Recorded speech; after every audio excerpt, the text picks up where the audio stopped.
We're going to go over an update today on our old 13 mil. Now it's a 15 mil. So if you're doing any research on our products, instead of a 13 mil, you'll see that it's a 15. The manufacturing process is exactly the same. It's a woven polyethylene, so it's basically puncture proof. I mean, to puncture this product, you have to have a very sharp and a lot of pressure. Unlike the string, it's reinforced over 100% of the surface. The reason we made it a 15 mil was we wanted to increase the brightness of the white. Before, it had, with 2 less mils of coating, it was a little sort of a gray color. This is a bright white. It's easy to work with.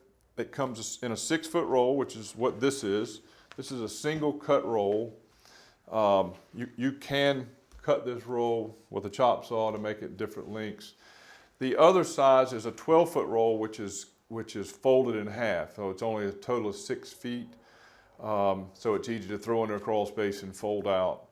The adhesives we have stick very nicely to this product, and it's sort of the mid-range. Our 36 mil is the top of the line. This is sort of the standard 15 mil reinforced product.